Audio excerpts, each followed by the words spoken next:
When you take anything that symbolizes your totality, anything that symbolizes your total life, anything that symbolizes the totality of your life, and you are able to take your life and symbolize it and package it and offer it, that was what Abel did. He gathered his whole life, something, the symbol, he put his whole life in a package and gave it to God. That is the kind of sacrifice that touches God's heart. The widow did the same thing. She found something that was the symbol of the totality of herself, the total expression of her life. She got her life in one expression and offered up that life.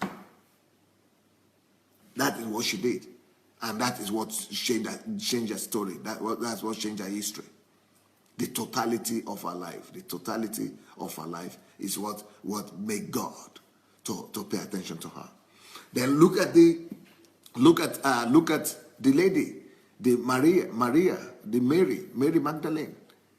I mean, Mary Magdalene, that oil that she poured on Jesus' head, that was not ordinary oil.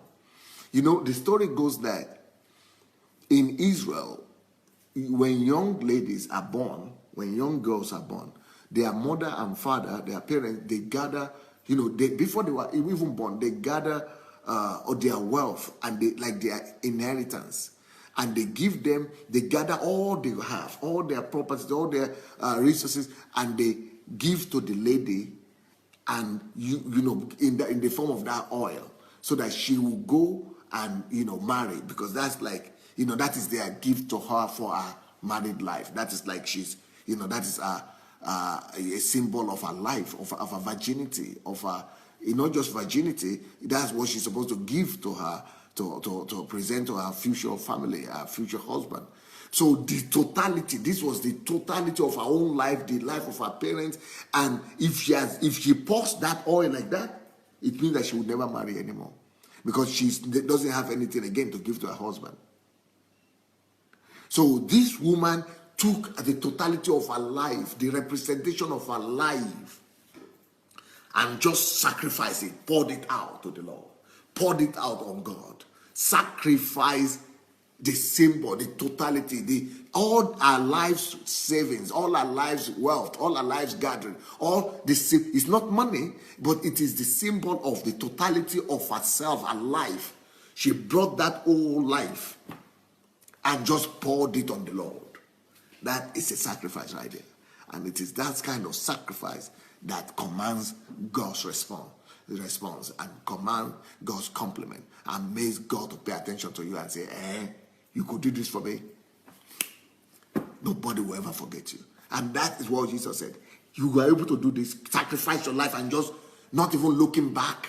Burning the bridge like that, not even looking back, not even being afraid that you will not marry anymore. You will live a lonely life. You will not have children. Just bring everything and just sacrifice something like that. You are able to do that for me? Then you will have a memorial and a memory about you that even children will not have been able to give you. You will be so remembered. Anybody that is able to commit to God like this and to sacrifice of themselves to God like this, God gives them a memorial. God speaks about them. God compliments them. And when God compliments you, it lives for life and eternity. When God complimented Abel, it lived for life and eternity. We are still talking about it today. When God complimented Abraham, it lived for time and eternity. We are still talking about it today. When God complimented that widow with that widow's mite, God complimented her. He's still living today. We are still talking about it. When God complimented that Mary, he's still living today. He's still alive today. We are still talking about it. When God, through Paul, complimented the church in Macedonia, he's still alive today.